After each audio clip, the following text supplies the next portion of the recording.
choix d'un continent que toute l'Afrique. Soussou, tout le monde Adolphe Dominguez attendu Batou, oh, il fallait attendre la vidéo. On dirait ça qu'on a encore. Attendu dans le JB, légende.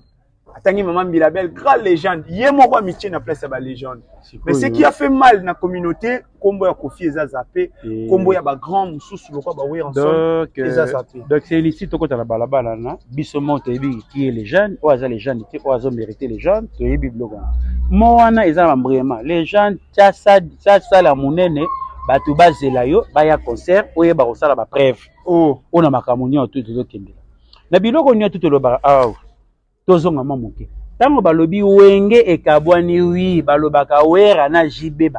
bakabwani balobaka jamais Adolphe na fulani bakabwani te balobaka wera na JB bakabwani elakisi ke wenge eza na bato identité ya wenge bazani wi ce qui cope hier wenge Adolphe sera na été bato à comprendre. Et Blaise Boula zana été bato basani ba comprendre. Mais ceux qui chibe piana zate cop. Ceux qui wera zate cop na éco. Donc ceux bangon ba baza bato ba mona kete. Yango yo. Tout ça rassemble pour parce que oh Adolphe osana obi Adolphe na wera courir les karaté. Dans la capacité autant à combat wera na ndenge ya bola mona te na TV.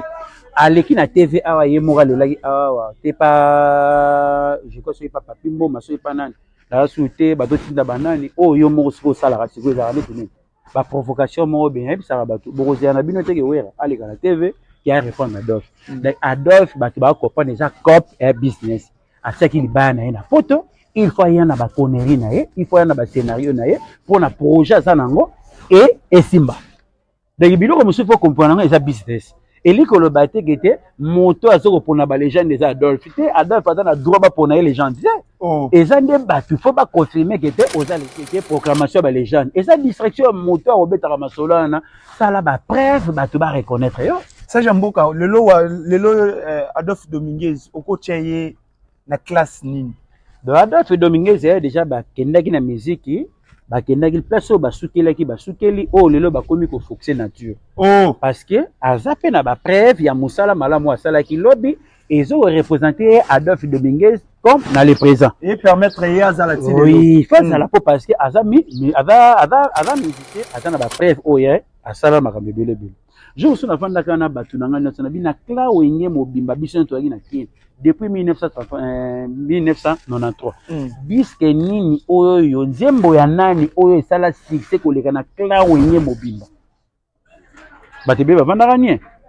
bateneke te ngana te si batu ezalaki kala ibwingi ok kala ibwingi na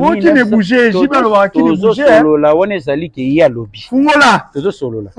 oyo eza clair na ba réalité otolobaka ça jamboka otolobaka eza lokola ndeti ke comment dirais-je kala ibwingi na Côte d'Ivoire top Afrique émission ba notal ba futa billet pona wera akende kozela ngo trophée nzembo moko ok na Côte d'Ivoire kala ibwingi kangaki Afrique mobimba partout eko pona ndeko na biso oyo akomeli commentaire na privé tozonga ayeba ke conflit ya Kofi Olomide Bilabel et outil lelo te avant civil keraza tout ça la batute biso to vandi to yebi to vanda mila musique to vanda ka to yebi rancune outil si pèse osani ezokende to bata sentiment te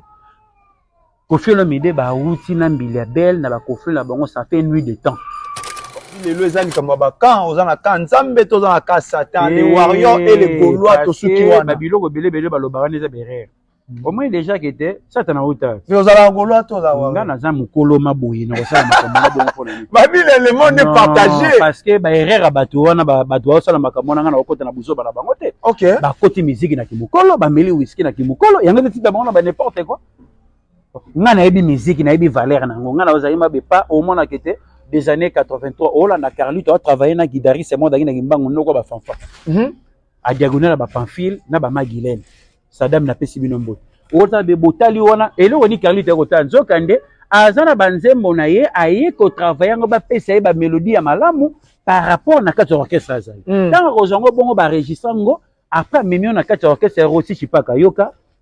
na Jo Mali Boteko ndenge ni boko betela ngelo auti déjà ko ya déjà na ba ni na ye auti déjà ko travailler ye donc il aura moto yango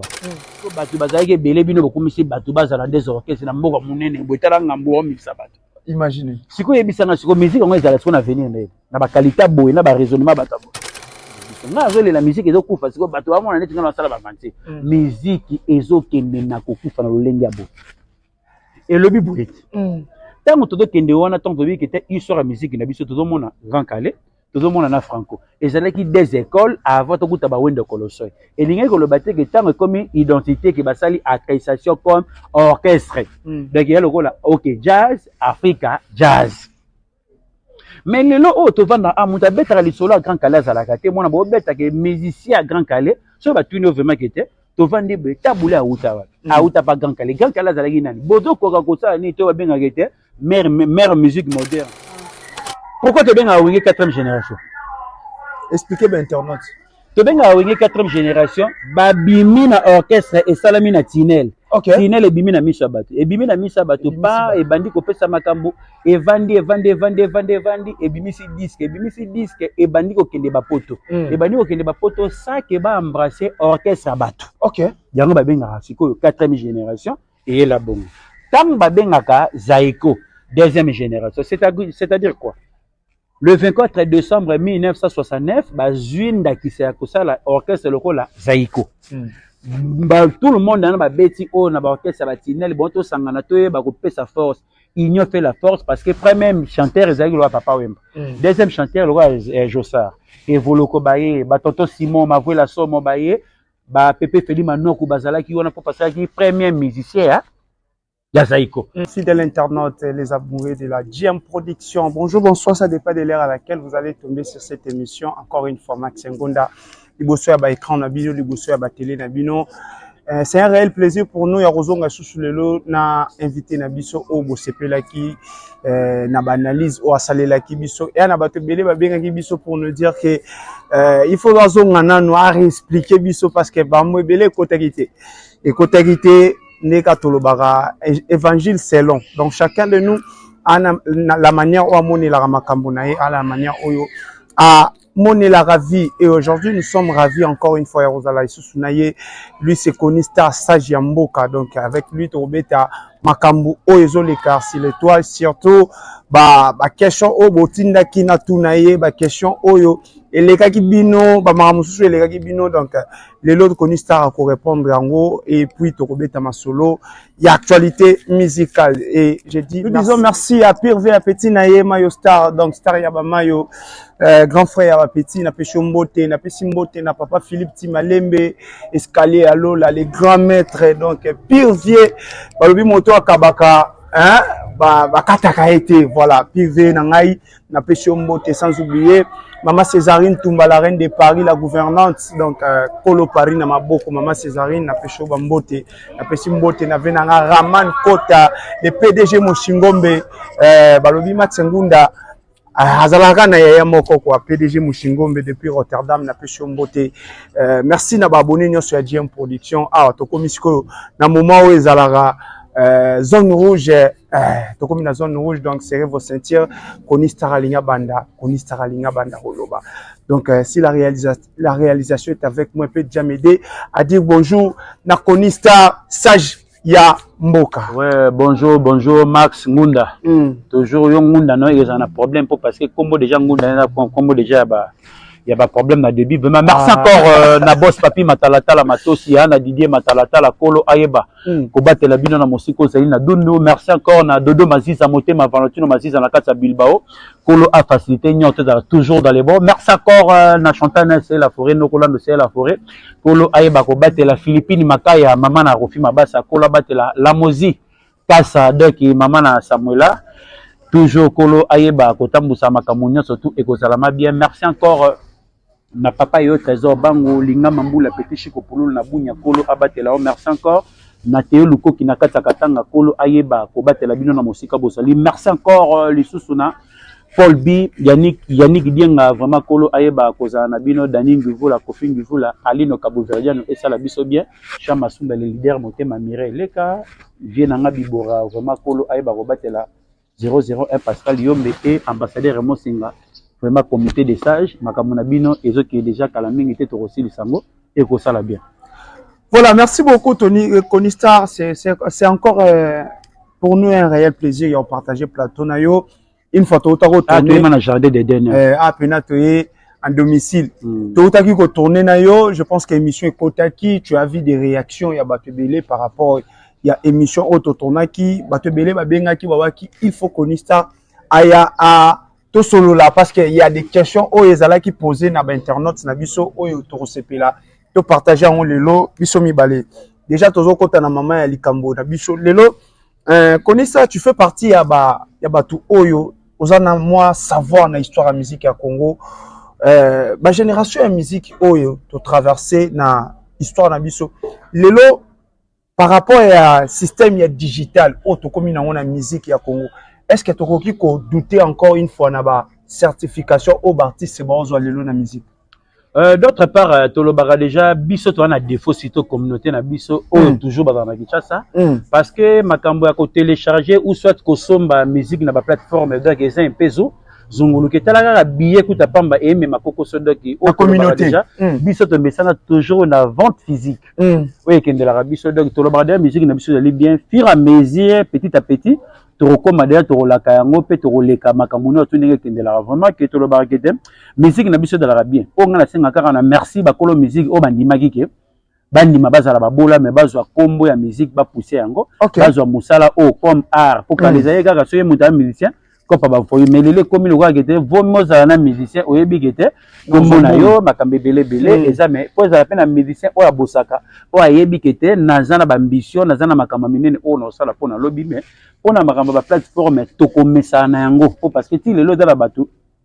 batanga na notion ya vente vente à ligne vente physique de vente à ligne eza moins peu koko sommet to komeka toujours total isaka de plus en plus ba yeba toujours ko payer musique na biso na ba plateforme donc soki ba mission na biso ba to teka pour le ko bi de ngambo au mona mutazi be batuni atekeliwa wapi banani baso bien donc ya pasi ki yango wana yango mona ke ezana makama musuzu kete batu musuzu batali yo ofele na YouTube otalima be 5 millions de vues mais au luko beta concert ta bato ka 5 millions de vues na musuzu ba uti soki ba wapi to woye bate mais nenga Congo ka mona ka répondre à 100 000 personnes ba concert na pesisco problème. Donc c'est ça le problème. Il faut tout mettre ça dans makambo surtout nombre de vies, nombre de personnes, nombre de bateaux. Normalement la musique qui n'a eu concert au moins bateau a été passé encore. Donc il faut te baka aussi ma musique na. Yango question on a tout mieux parce que mutu moko meka ko tout nanga question na par rapport ya bon nazo ko meka un peu ko se retenir ya otanga ba kombo ya batu un communicateur ya fait rigolo alika ki na télé pour dire que bah disque d'or o ezope sama lelo et comment ko négocier disque d'or comment ko négocier ba certification hormis Fali Ipupa il y a des musiciens bazana Congo Brazza bazana Cameroun bazana ba pays francophone ba pays anglophone il y a Afrique où bazo ça la certifier mais pourquoi na musique ya Congo et ozala kaka na mutu ya batu ki disque d'or pour mutu zolango il faut ba somba. D'autre part, biso to miye ba autozate to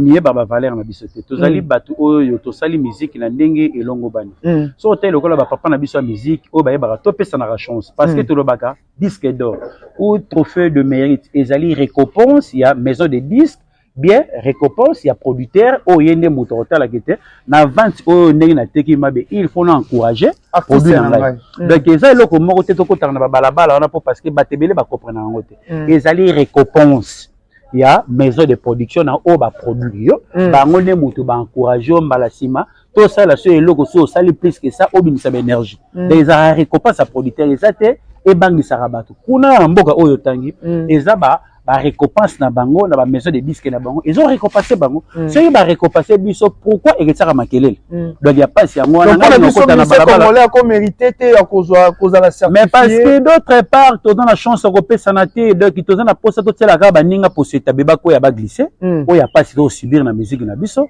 qui yango wana qui mutazi conscience qui ayeba kete na osala musala na ngo parce que ezali art art na do sala pona lengela ngo art na do sala il faut na mériter ngo art na do sala o ezama très capital pona naza musicien mais art ngo pa na biso mo tozanga na ba beats nango art ngo pa na biso moko tozala ngo mona lelo ke tozozonga sima pona ki mutema mabe to ndima na te to pesa na chance te so ozali na maison de production mo bien et bikete na ba plateforme ba semi musique na yo pourquoi pas on mériter disque d'or c'est ça des alliés récompense et ba nisara ba tezaka récompense à maison de disque wana ba sepeli ke ba pesa o valeur on mériter musala malamu oyo bosali comme le quoi business bino na bango yango moni ezanoka récompense et surtout na système technologique auto comment nango les traçabilité de vente il y a écoute bazolandela tout c'est probable l'artiste congolais pe ba nous ba disque d'or ils a certifié na ba entité à minini donc voilà on l'a bien le et là le moment de départ na biso d'ailleurs déjà mabé pour na bongo départ na biso ya mabé ça kini erreur que OPC producteur produit OK pour boyo kana que tende na peso produit on a caché OPC nga to suka tant sur 20 000 exemplaires c'est que biso mona que ça que boyo kana producteur a juste produit on a dit des cassettes oyo abandi ya ko dupliquer déjà biloko nyoso tout kala oyo ba na lisolo batakala erreur bango basalaka yango wana osomona ndenge ba plateforme bato bazozwa biloko nyonso to produit na yo oyela kola oteki nzoka nde ezali bete toyokani na 15 tosuki na 15 soki 15 esili après avoir tosali sur 15 so tosali sur 15 tosali sur 15 so tosala 15 wana omonaki na ndenge ya vente okomprendre te ngasi na teki déjà ota mais tant yo petit da producteur déjà nyonso to est-ce que ou soit boleka siko a récompenser okoma OK on comprend sur été a commis que proposer sur deuxième album on a bakala avant to comme la plateforme donc erreur il y a deux parts au biso de salaki kala ki yangoana wenge et tomba victime producteur ba produire bango na ndeti disque volume 1 na volume 2 des producteurs akenda ko déclarer na SACEM que ba disque na ba droit d'auteur et kendara pa na yi on allait direct on dit le quoi ndeti producteur il y a produit mais ba œuvre de style ya bato auteur compositeur moins comme yo ezati communiquer kala oyo celle-ci bato derrière yango moni erreur na moye kene lelo ezati yango communiquer ba plateforme il faut te ba kolanela ngo to sécuriser kango OK on comprend yo tie musique na YouTube hôtel sur chaîne moko songolo pakala et puis kaka musique na yo et komi ko kabula susu ba vie na kolo œuvre na kolo œuvre donc ya pas yango na donc yango to mona rakete il faut te yeba kaka ko sécuriser musique na biso to sécuriser ngo to yeba kete na plateforme na teka ki 35 000 exemplaires pour les comme on va sauter 35 000 exemplaires au mérité ngo mais c'est comment que bino ko na ba 12 c'est que 35 000 exemplaires on a une capacité voilà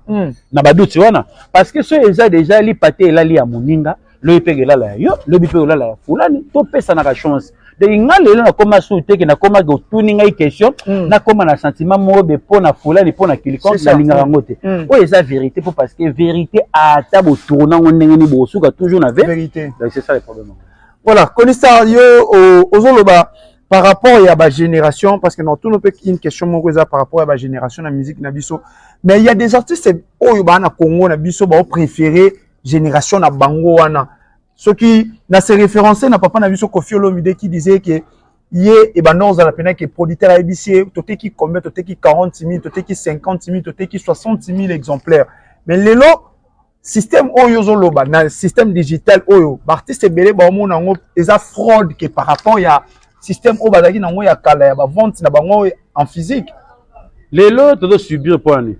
na poto wifi zali oyebi ke lelo mutu akotonde sa maso aza na 280 gigabytes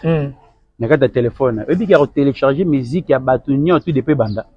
lelo ya pasi yango na moi lelo na feti lelo mona wa moto azobeta musique na YouTube mona be appelle ekoti plein long plein abani kobeta point enregistra déjà reprend ya pasi yango wana parce que kala ezalaki ke vente physique eza na ndenge nango vente digitale pe na ndenge nango mais eza na bato baza na notion ya kosombaka musique na biso ba message déjà bon donc génération auto ba déjà que sera ya vente physique donc lelo na makambo déjà vente digitale bato zonga na ndenge kala ezate lelo mona déjà que te camion au moins que mutati de ba CDBL na kata projet mona kata mutuka moko mais lelo communiquer au moins ka be flash disk au kotika mbala mona ba caro tete ba bluetooth biloko to connecter sur na chombo mbala moko tso kende wana ezobeta donc makasi kaka na charge na yo ndongo to recharger makambo ndenge kende la bongo daki tota déjà monde ezo évoluer mais lelo ozo mona ke tozo ngaka na kala bato ba futela bandak ba deux chambres salon ezali ba $30 lelo oso tayi deux chambres salon na mboka na biso ko ba 300 yebisanga sikoyo bato ngo ba futa bandaka ba 300 ba gagnera ba salaire ba combien voilà bato gagner nini ti bato ba novana na bakasangulu nde na kinya mona muta ko futela te premier ndako na Matadikibala. akofanda Matadikibala ko take makasangula ko ngofanda kuna po parce que na kina ko ko futa pale. Opa. De kala so to zonga so sere bandaka ya $30 mokili eza ko évoluer da to na ba plateforme na eriko la ba pe producteur passage azali. O ayebi ke soko mesher kaka nini musique au téléchargement de boy et c'est droit d'auteur. C'est ça le problème encore. Voilà. Ah il faut payer au futa après musique ça. Et bien donc c'est ça le problème. Voilà, la famille lui c'est ça Jamboka. Jamboka na biso. Oui, mais il va bien sur la fête. Oh mutunanga pirenga. Oh na fête ça comme tu payes 7000 beta na concert na. Zorande ngala mwana Angola ba bengisi musicien. Abeta 8 chansons na fête. Benze moment ils ont $10,000, $10,000 ou quoi $80,000. C'est quoi il faut ba disciter. D'abord disciter tam susu na 5,000 par chanson momoko. À l'état musu moment que na 8 wana boye au moment n'avait pas ba peso tam susu 4,000. Reprends. Yango mona kete ba misangola yo zé na succès o la gise orgueil meilleur d'hôtel que na ole la vraiment musique. OK. Benze momoko et na caché nango 2 3 4 5 dans donc yango monisco et loko photo lukato vocabiliser to côté la musique na biso ki yango wana mais siko biso to bandare déjà de 22h jusqu'à l'aube voilà des nzembo betele bato nzo wande na caché la pesa ba producteur na za na droit obeta ka temps 6 OK pe bato boya déjà concert pas to beta na bino putoka na sinzembo to robe to beta c'est ça le problème ngo donc technologie et changer na makambe belé za pona makambo ka ba plateforme était pona disque donc c'est ça le problème ngo na timing ba concert le changer problème ngwana ngomona makambo lelo changer siko biso to zonga kaka koya concert est tardif boye concert ba yuma bakota bongo biso to sani mais système ngo c'est comme si ils ont freiné ba te belé ba la jusqu'à aujourd'hui babi toto ngomona ko na concert héritier watanabe babi héritier yembi mukie banzembo ezame temps ezamukie est-ce que moyen ezate ba na concert à 23h à l'aube donc congolais za non kaka na notion kala na notion kala eza difficile ya kolongwa technologie et sani échanger il faut s'adapter na ndenge technologie et ça échanger le caché et comme ya robert ça na basal ka 3h du temps après 3h du temps makamuno c'est ça nini et si mais biso toza na posa to utaka de 22h jusqu'à l'aube donc jusqu'à l'aube on mona que bateau baza na podé baza fatigué mais on est déjà na 3h du temps on a poye ba na combien de nzembo to robeta na producteur caché pesa ke biso et ça la rôle ya 3h du temps OK mais si ko biso to na notion et il faut avoir toujours na milulongo reta yango mona ke ba brother mavinga ba déjà va monter ma maria midengi ba Rézibu la firita bana matete ba déjà concert va po ba lingaraté kete na ye vraiment pour na umela tena sani na mizongela on revend ta mususu ke gelor manganza ba kota déjà ba calcul on a ba gelor temo au mona kete to ye déjà na milulu au poto zonga déjà avant au mona ce que monto mususu vaut mieux aya retard donc il y a pas si to subir na musique na biso yango wana donc on mona kete to zoko minyo comme pour rien to bimaka na kimuté mabe to zonga na bolingo to zaki na kala kala ba mora bonne musique ba on ko embrasser ba orchestre et tout mais lelo komika côté musique qui na deux personnes et bisi binobo babi lelo ezali kama bakan ozana kan nzambe to zana ka satan les warriors et les gaulois to suki wana babiloko belé balobaka neza berere au moins déjà qui était satan na uta ozala gaulois to za nga na za mukolo maboyi na kosala makambo na bongo babi le monde est partagé parce que ba erreur bato wana bato osala makambo na nga na okota na buzo bana bango te OK ba koti musique na kimukolo ba meli whisky na kimukolo yanga nti ba bango na ba n'importe quoi nga na yebi musique na yebi valeur na nga na ozali mabe pas au moins na kete des années 83 Ola na Carlito a travaillé na guitariste moi dans ngimbango noko ba fanfa a diagonale ba Pamphile na ba Magilène Sadam na pesi binombo ota be botali wana elo woni Carlito ko tanzo kande azana banzembo na ye aye ko travailler ngo ba pesa ba mélodie ya malamu par rapport na kati orchestre azali tant kozongo bongo ba registre ngo après mimio na kati orchestre Rossi Chipaka yoka na Jo Mali Boteko ndenge ni bokobetela ngelo auti déjà koya déjà na ba ni na ye auti déjà ko travailler ye donc il aura moto yango mais siko lelo oyo tozo mona siko batu bazalaki belé bino bokumisi batu bazala des orchestres na mboka munene botala ngambo o misa batu imaginez siko yebisanga siko musique ngo ezala siko na venir na ba qualité boy na ba raisonnement batabo donc musique yeke na kufa que je comprends na musique na biso yeke na kufa to rasu na valeur et parce que soka ndé to lo bara déjà tant toke na table ronde ezalaki ba politicien na ba musicien mais comme na tango kolia lipa biso moko communauté to lobi ba musicien na ba politicien bo sanga na suite to to beta bino reprend soka ndé tant toke na table ronde na 1959 ba musicien bazalaki siko bato batikela biso symbole eza ba musicien bayeko yembisa biso indépendance chacha tozuri olipanda chacha tubakidi boko la bibo Viki longo baye na cop basangani ba musicien OK jazz de la musicien afriza basangani ba kopesa les meilleurs parce que biloko nyonso to na photo ba ko gérer ba musique na biso nga zo la musique ezo kufa siko bato ba mona neti ngana sala ba vanti musique ezo kende na kokufa na lolenge abo elobi boulette tango todo kende wana tango tobi kete histoire ya musique na biso todo mona Grand Calais todo mona na Franco ezalaki des écoles avant to kuta ba wendo Kolosoi elingi ko le bateke tango comme identité que basali accréditation comme orchestre donc il y a le là OK jazz Africa jazz. Mais le lot où tu vas dans un bête à l'isolo à Grand Calais à la carte, mon abo bête que musicien à Grand Calais, sur la tune vraiment qui était, tu vas dire taboulé à Outawa, pas Grand Calais à la Guinée. Bodo Coca Cola ni toi bien arrêté, mère musique moderne, le père musique qui n'a pas chez Ali Kabassé de Chamala, Joseph. Mais toujours à ko bête à l'isolo n'a été pour nous. Parce que biso monto à batazungulu, que tout ça n'a pas ça histoire, tout ça n'a pas ça les zombies, bah n'importe quoi, oh bah bien arrêté à toile, toi on attend à couper ça histoire, tout est arrêté. Grand Calais à la Guinée, yende moutari na appréciation, il y a 4 chanteurs et liboso, na 4 musiciens à Sima avec drummer de qui makamunyo surtout yende moutari na top. OK. Mais si quand on sera atteint, on bungi ça histoire pour aller te vendre toujours là-bas, n'importe quoi. Bah connerie moro bidon, oh bah tu vas retenir rien à cerveau là-bas. On doit aller tendre ça la émission boué, il faut cerveau à battre ça. Elia. Là y a mutuya qui angona. Si quand on a histoire était toujours to bricoler ba makambouya sentiment à battre. Oh ah bah santa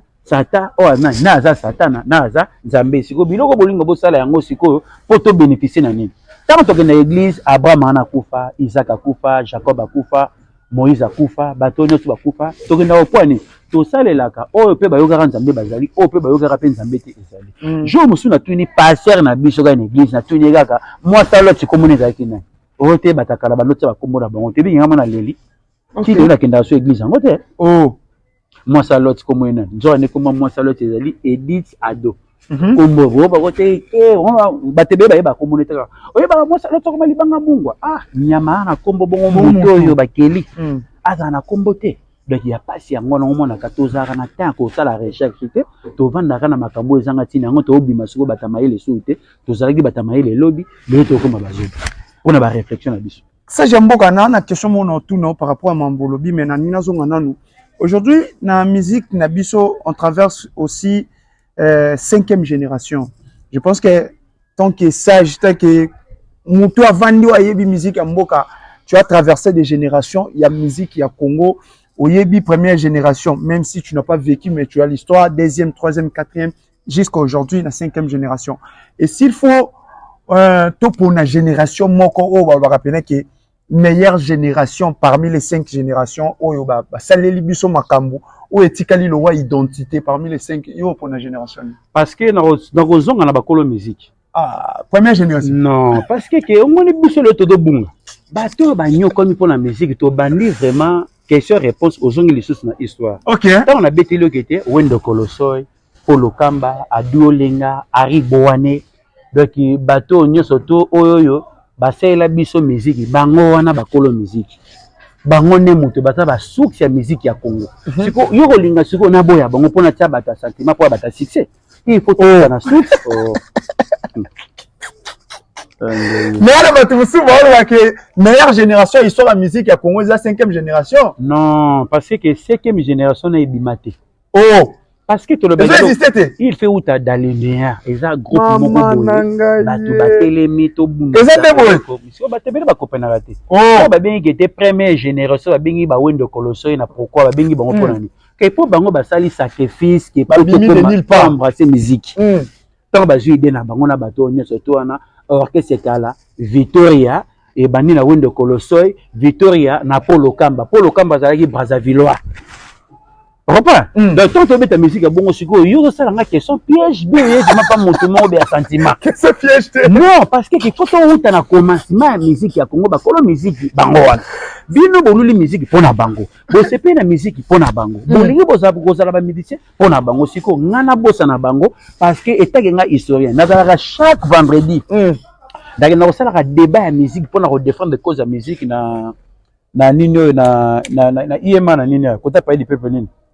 babenga ngo nini ekanga na centenaire balila pi bembe wana musée na musée ngala kenda siko kuna siko bato batala ngana musée national soki na ye na calcula makambo de ngo tsanga o ba robisanga kete connaissance to bangela ka ona makambo po parce que ngala zana makambo na sala débat ya musique o ezana bato baza ba plus âgé que moi donc moto ko sona ma musique au phase à la kobana déjà 51 souci 59 60 pour to so net to se comprendre na ninga musique mais tango nga na bi valeur ya musique so ebisinga na ke na 5e génération tango na biso ko 5e génération ezate ko falo tout nanga pourquoi la bi bon pourquoi yango na nozela yo ya na pourquoi te benga wingi 4e génération expliquer ba internaute te benga wingi 4e génération babimi na orchestre et salami na tinel tinel ebimi na miso bato ebimi na miso bato ba ebandi kopesa makambo evandi ebimisi disque ebandi kokende bapoto ebandi kokende bapoto ça que ba embrasser orchestre bato yango babenga sikoyo 4e génération et la bongo tam babengaka Zaiko 2e génération c'est-à-dire quoi le 24 décembre 1969 bazwinda kisa kosala orchestre lokola Zaiko tout le monde na babeti o na ba orchestre la tinel bon to sangana to ba ko pesa force union fait la force parce que premier chanteur ezali le Papa Wemba deuxième chanteur le roi Jossard et Voloko baye ba tonton Simon Mavuela Somo baye ba Pepe Feli Manoku bazalaki wana po pasaki premier musicien ya Zaiko ba uti na ba orchestre batute ba bimisi Zaiko yango ba benga ngo 3e génération siko 5e génération dit à quoi oh non do me la biso o yeba Fabrice héritier ebelaki wa frère ebelaki wa otali makete fali pupo ebelaki wa sikoyo soko otali barobi na mundu ebelaki bango sikoyo soko otali bato nyonso to wana boembrassaki 4e génération pour bossa la continuité à 4e génération na oyo bozwaki na place oyo bomitekaki na visibilité yango bossa la toujours continuité po bauta dalenéa ke groupe mobe tondo omona ngo par exemple na ngiringi ou soit na Kasavu pa nene ba bandi ko sala makambo na bongo ti mouvement ebimi bien on benga siko 4e parce que 5e génération jusqu'à présent ebimi nonté parce que ça ko ndeti ba soutenir net moto jeune inosibi abimi na concours hôtel gaz mawet abimi na concours akomi ko kende ozomona kaka ye moko ndenge babimisela ki ye ndenge pa sala pe continuité ye moko kaka opa siko ça na bateau déjà botaki batibi pa bato botekaki bilongi pa bato tant que ça la continuité bozali continuité à 4e génération parce que chance wana fallait zala kibindankoi ya badudu baonde ba yaki lokwa 5e génération to sali pe mbonda na biso ke to bunda to sala makambe belé po to tala ba shiga boboketi premier bango nyo to bana kati ya 4e génération siko o ezali ke bato ba beti pe na orchestre bato te ba bimi pe bango mo ezali lokwa neti ba kibindankoi mais tellement ba sala succès ba katana batala la tempête to kocha baona kati baza la kati wana te po parce que to yoka bango te ba sala ba mbriema te o te tala la ta ezala okata moko te muta sukoli ma ke concert tala te reprend pour la clair et les que le baté beaucoup de studio disque na bino moko bozana na disque dire na bino moko na poche donc etali bisote o boko dupliquer ngo bosala ngo bobisi ba audio nango oui boyoka na ba pali exact o que to sukoli ki concert ke tala la ta abetaki na vis-à-vis tala la ta betaki na Fobu tala la ta betaki na Félicité tala la ta betaki na Maelika tala la ta abetaki na Ciné Palladium tala la ta tala ba sala na otanga o yakala o ya betaki na place mo be mukeka na nini o echecheri to tikala ko yoka ngo te de ba kosaka bino te na makambo ba betaka wana tala la ta eza orchestre oyo eza ba continuité o ba pépinière o fallait bima me bimate yo konto ndeni donc eza lokwa neti ba pépinière donc to bunda awa soki na bimi na no bimi na orchestre monene siko ko felo mi de place fallait pour ba bimela o tena génération donc y a pas si donc voilà nina kota kutu Koffi Olomide azo situé na 4e génération na musique à Congo parce que dans la 3e génération embrassaki Papa Wemba oui il y a 4e te non embrassaki Papa Wemba kozana Papa Wemba pour passer OK dans ba concert à Papa Wemba na makambo sa Papa Wemba parce que même si quartier la tête créé na oyo ba eda na vie o ba eda na vie et alors on dit Koffi Olomide Zaiko et nani susu ok jazz et deye viva la musique on est dans une fondation na yema oya coup de pouce oya pesa ki pe banzembo o pe bon pe ba teki pe bateka ki face na donc oya muto yango voilà ça j'aime beaucoup Monsieur yo na ba internet na ba abonné j'aime pour et ce baza bato vraiment o baza na conscience ba comprendre nga mais ce ba bata sentiment pour botter la musique pour na succès moyen ba comprendre nga et ozala te ozo pe c'est ça ba ku bana o pena ba kamayelo moni bano balinga okima classe te bazala pena na ba Hollande ba ku wana siko so na bato ba beta ma goudi ya vrai ba comprendre manga zolo voilà donc bato ba beta goudi ya vrai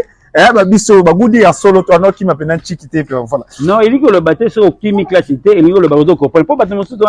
moi na classe na biso a comprendre leçon o ba professeur ba pesa à classe ayaka ni mais tant on a bulletin ma il papa na bango le 17e père na bango ndingi simoto oui na bota na ngazo zomba il est on a vraiment moment yo jour na mona yo ka retard le ozanga made c'est ça le problème encore ça jamboka ezana na commentaire moko o batindela ngango en privé par rapport à émission to sala kinayo je préférais que tozonga muke na commentaire wana je parce que on le déjà que histoire ngo betiango trop mais tozo basé sur yango te il y a une personne qui m'a dit à lobby yozo côté là aujourd'hui défense ya maman Biliabel trop na affaire o nyonso o eleki mais vous oubliez que na 2007 Cindy Lekera qui na musique ya Congo azalaki innocente ça ben non maman kambote mais est arrivé na concert Cindy aye ko honorer maman apesa mbongo wana na moment wana bazaki na problème te maman Bilabel azaki na problème Cindy te mais geste au maman Bilabel a sala ya ko ignorer mbongo ya Cindy ya obwaka na se par là il a kisa que maman Bilabel a sepela ki na arrivé à Cindy na musique ya Congo te lelo na maramunyo so ezo koma maman Bilabel azo take kofite ande na besoin ya mutu ya Cindy te wana ezali ba erreur ya bato tozolo baka ba paparazite na musique ya Congo de bato beta pona ndeko na biso oyo akomeli commentaire na privé tozonga ayeba ke conflit ya Koffi Olomide na Bilabel e uti lelo te avant Cindy la kera oh tozala bato te biso to vandi to yebi to vanda mila musique to vanda rato yebi rancune e uti be si pèse zosani ezokende to bata sentiment te Koffi Olomide ba uti na Bilabel na ba Koffi na bango ça fait nuit de temps ok oui uta oui ça la makambo sutu bino kutu bozala makambo bokuta ngo lala ezaki mabete abomela nga libala nanga oh bon tala boy wana biso ba rumeur tozo ka série on a TV za moko RTNC kaka on a TV za moko siko bisanga siko TV za moko siko na Cindy Lekera eka via boka pe na wake up parce que tozo sola makambo nyonso tuté o tozo sola ba réalité voilà oui ça na makambo tant on mutu so ba tala lelo biso pa na biso to passe la rétroviseur moi tozonga passe sur ça makambo passe uteli exact yango mona rakete to tala ka makambo to mona ka ozo mona o jalousie eza makambo Cindy te bazoko vocabiliser ne Cindy na kata histoire o maman Bilabel na Koffi Olomide eza vraiment semblable ça na radio ya wa maman Bilabel azalaka na problème na Koffi Olomide na makambo oyo mo central Koffi Olomide tani donc mutu akomeli na commentaire eza makambo Cindy te donc bato nde bazoko vocabiliser makambo Cindy bazoa nango boye eli koloba te donc makambo Bilabel na Koffi Olomide série TV zali moko donc c'est ça le problème on a donc à comprendre pas singa nazo ngisi ok voilà aussi réponse na yo na question na yo oyo otuna ki sa jambo ka répondre yo donc maman Bilabel na Koffi Olomide eza le rôle à Koffi côté bo mwasi Bilabel côté mobali ba mbale ba état d'esprit moko ba kana ba sexe différent donc yango to mona guerre o ndenge kende donc Bilabel alingaka ko ya te Koffi alingaka ko ya te ça jambo ka je pense que vidéo moko ezo circuler sur le toit yo pour monaki yango ya parmi ba nabite na bengaye administrateur ya Wenge to na bengaye chantre ya Wenge to na bengaye cofondateur ya Maison Mère Adolphe Dominguez to monaki nanu depuis matanga ya Seguin ndenge makambo ya Adolphe na Wenge bandako kende à un moment donné to moni Blaise Boula mais siko lisusu tomoni Adolphe Dominguez atangi batu o ifala tanga na vidéo on dirait ça qu'on encore atangi na JB légende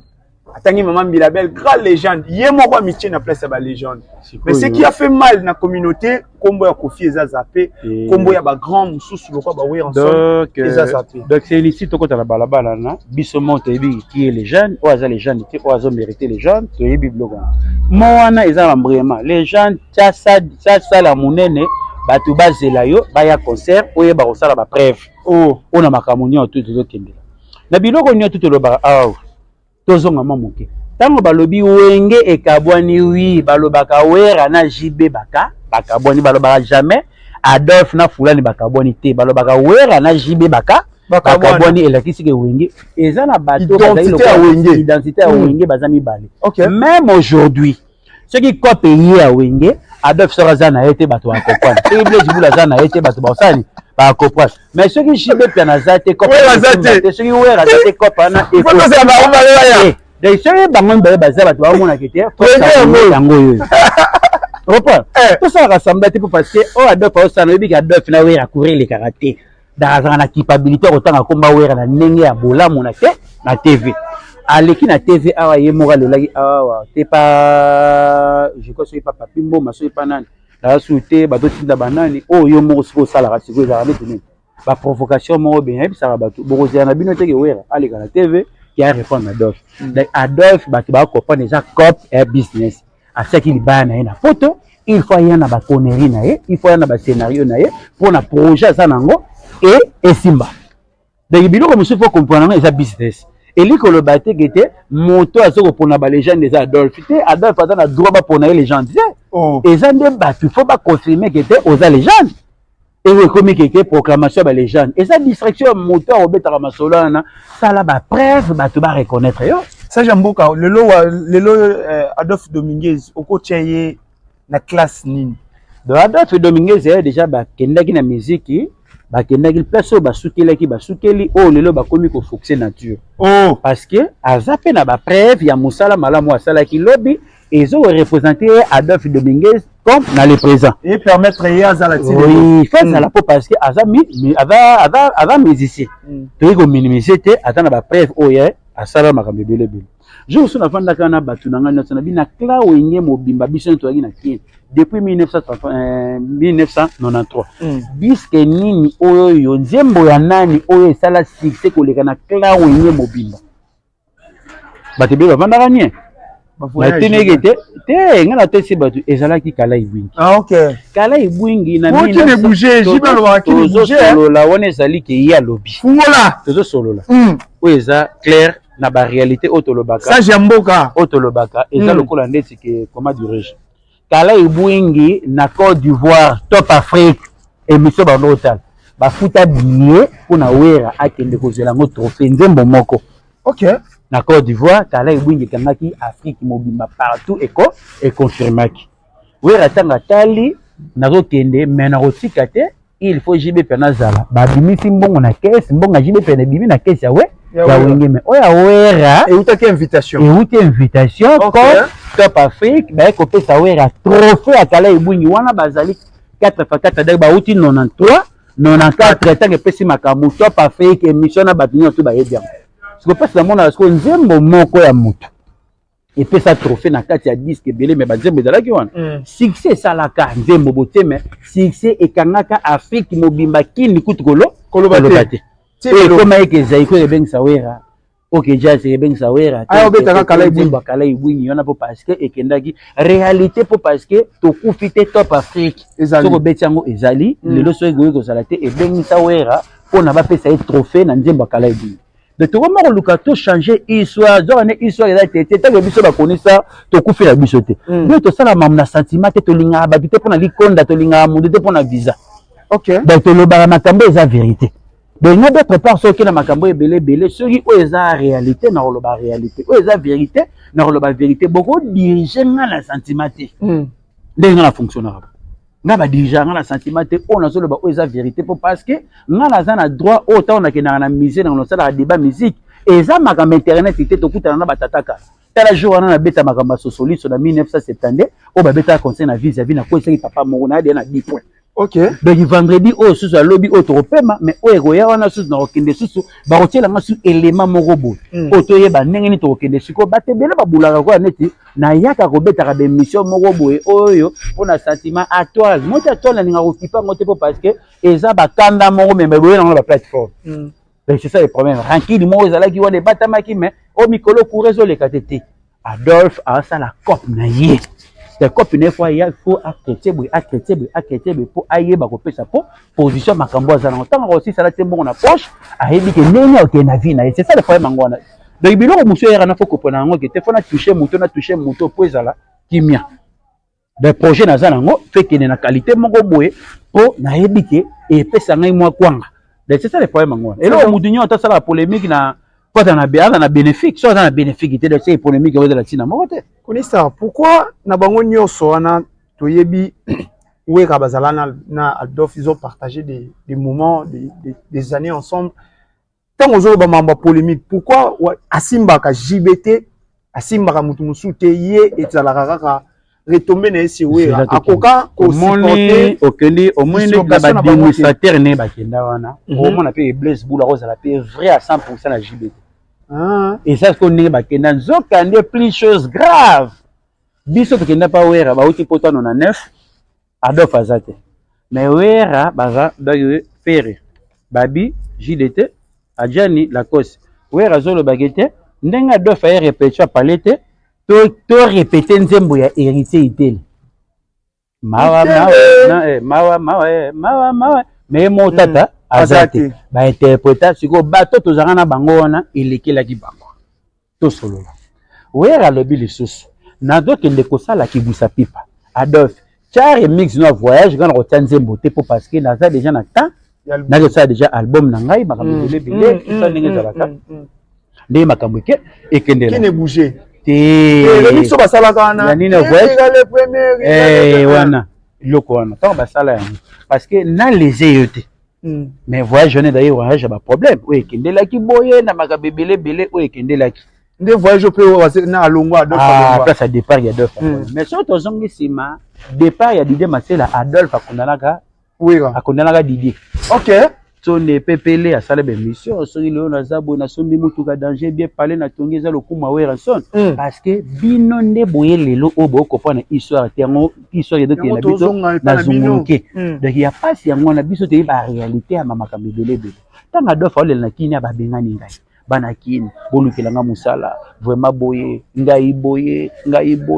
ba bengani ngai makambebele bele ba réalité yango wana tango moni ke faire Richard de pour la leli qui était ngai ba finga ngai mona mobola to liaka matembele essayer le côté mais un jour à venir peut ça raison et le faire auto ngabanda étage na est-ce que c'est ko nana ola la kona famille na été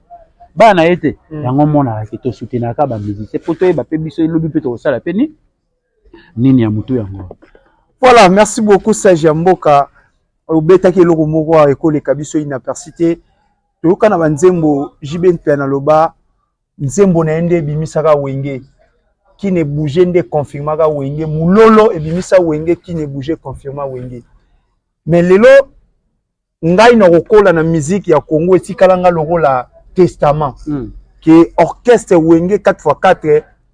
mulolo mute bimisaka yango qui ne bouger mute fandisa ki yango na trône ya musique ya Congo mais tango zoloba ke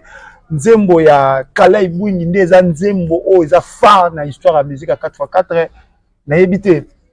entre yo na papa chéri na oloba solo Mars Ngunda jo wera batindela ke billet pona Kala Ibwingi titre phare. OK parce que mulolo ezalaki titre phare ya album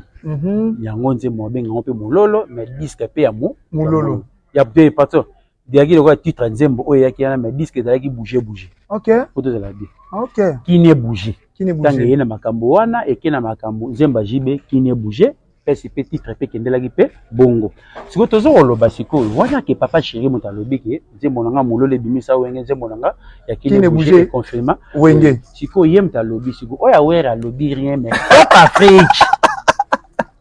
ozola nangai OK top Afrique voilà différence etindi billet pona nzembo ya Kala Ibwingi eningisi Afrique mobimba batindi billet ba otolobaka déjà que était top Afrique azwi billet na ye apesi wera yaka to loger makambo nyonso tout pose un trophée. Donc biso na toyebi yango na histoire ki ya kala ibwingi. Mais autre le baradier ta que JB Pena moral le bibongo. Wana zali selo ba dire mais o esengi que il fondé batu ba confirmer. Donc ya mutuya que yango wana c'est ça le problème donc na wonye to le bara mutu na mutaza na rôle na ye mutu na mutaza na makamuna sala mutu na mutaza na ba sacrifice na sala mutu na mutaza na ba énergie na ya bimisa pona wengeza la bongo to betela bango maboko. O biso na ngiringiri to na biso na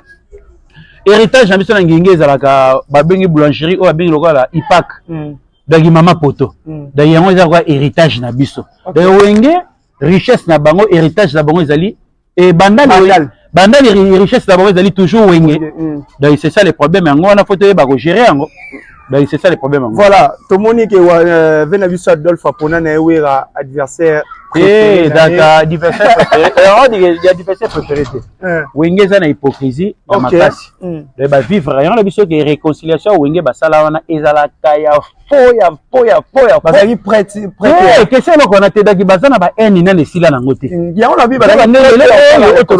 on a musique soki tout le monde asala ka disque pas tonga ba immeuble pas tonga ba ndako